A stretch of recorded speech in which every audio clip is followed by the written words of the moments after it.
How's it going, everyone? Welcome back to another video. Today we're going to be looking at a bunch of Xbox stuff and of course the PS5 Pro, which has been pretty much confirmed by Sony, even though they haven't officially confirmed it.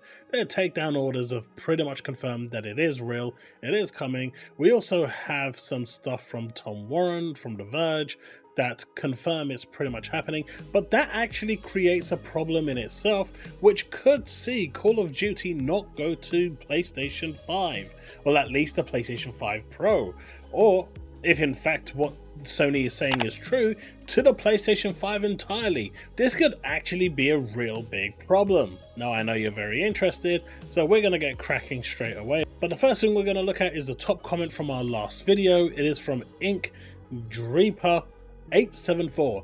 It says, I put 315 hours into Starfield before I took a break. I think I'm going to pick it up again. It's been a while now. This is on the back of my last video where Starfield numbers are absolutely great. They have been doing really well.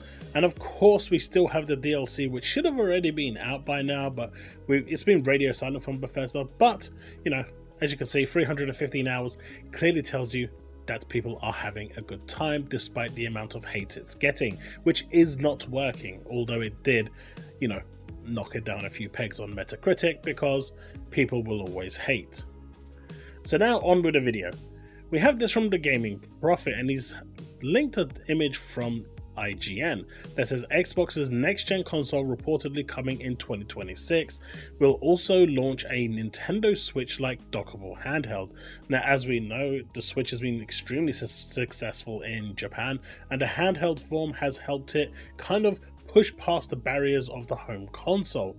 Microsoft is hoping pretty much to enter that market with this, as we've seen the handheld PCs in Japan have been really popular, but also they've been really popular in the West, so a handheld device that could utilize both PC and the Xbox would probably be an amazing thing. So I, for one, am really looking forward to this, and hopefully 2026 is going to be a good year. People are saying that it's too early for a next-gen console. I personally don't think so. At that point, it will have hit 5 years. That's enough.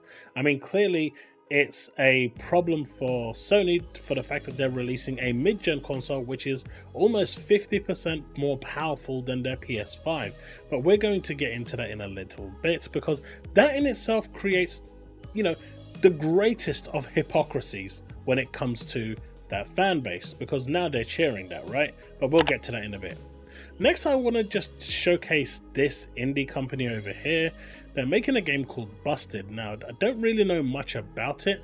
New Xbox game, Busted, in development, voice actor, one-day recording. They're basically advertising for a voice actor, and they basically had to stop development due to COVID, but they want to they're basically picking up their production again. As you can see, this character here holding onto the Xbox with the Xbox wand. Now, this is supposed to be exclusive to Xbox and Windows platforms, so probably will have play anywhere. I think it's cool, and it's nice to see companies actually taking an interest in Xbox outside of the Western markets and in the actual Eastern markets. So hopefully this will be something good and we'll get to see something from it soon. I just thought I'd highlight this. But yes, the game is called Busted, and it is for Xbox and Windows. So this one isn't game related at all. Now, I've seen this posted a few times and it is true. Apparently Keanu Reeves is going to play Shadow in Sonic the Hedgehog 3.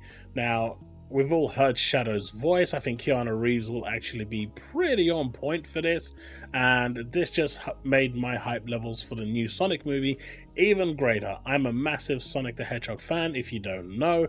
Really big Sega fan. That was the first games company I actually worked for. So, you know, and it was, you know, I've always been a Sega fan back from the Master System days. So Sonic has always been something, you know, a part of my life. And now, you know, Keanu Reeves is great. We all know he's great. And for him to be playing Shadow is awesome. So the movies were brilliant. This should be even better. Palworld has just released a patch. Steam version and Xbox version 2.2.0 has been released. Obviously, Xbox version is going through the usual QA at Xbox for certification. This is pretty standard for consoles, so it will come as soon as it's ready. They've done major fixes, corrected an issue that caused PAL attacks to deal only half the intended damage. So if you were doing less damage, this is why.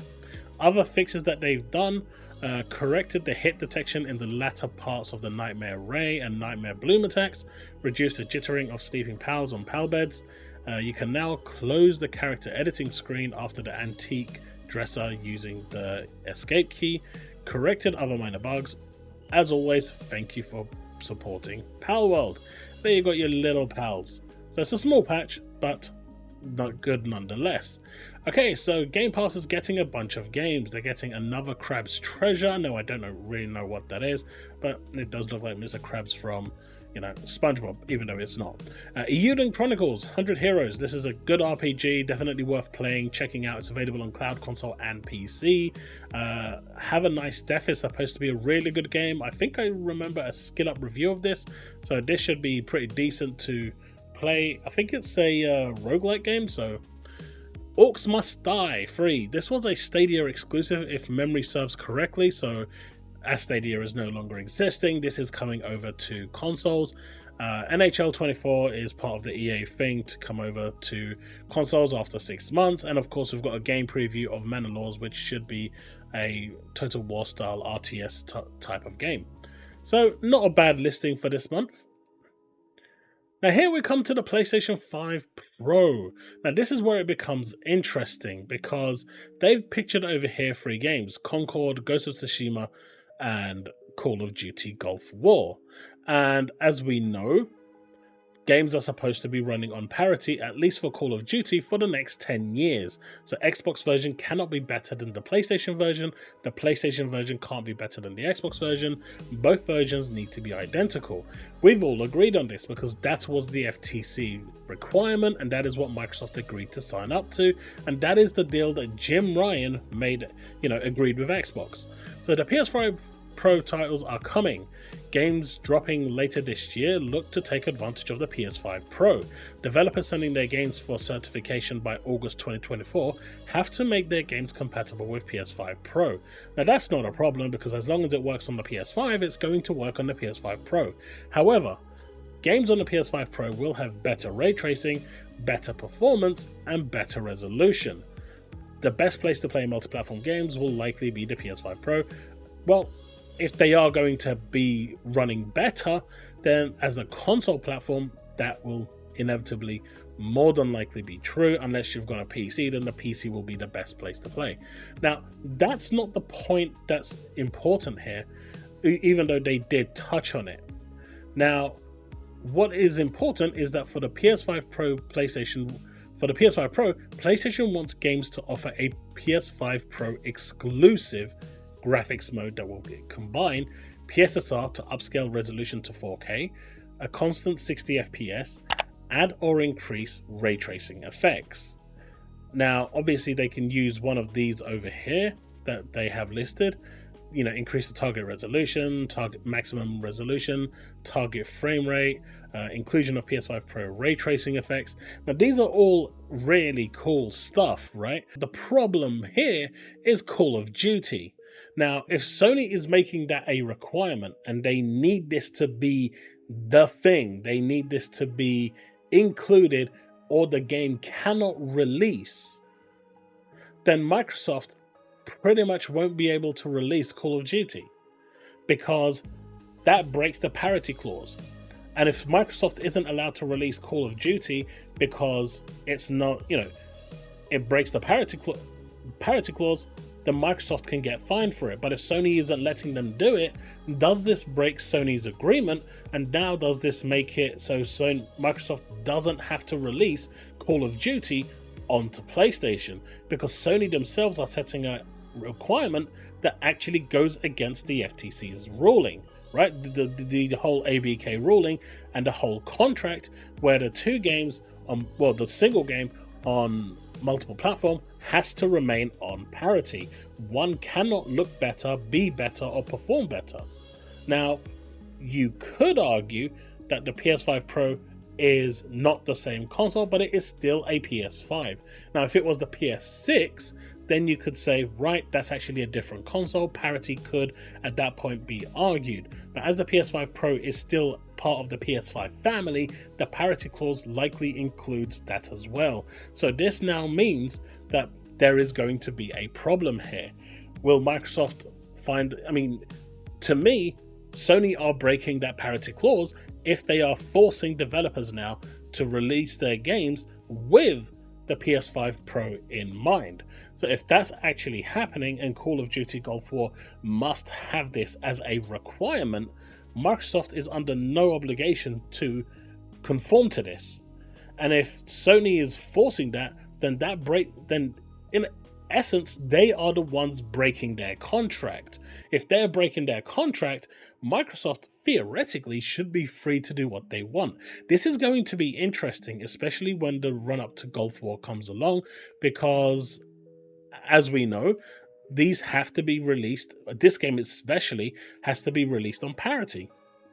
There's no two ways about it. It is part of the court ruling. They can't avoid it. But with Sony turning around and saying that it needs to, you know, it has to have something like this, you know, it has to, it's a requirement now for games coming after a certain date. I believe it's August 2024.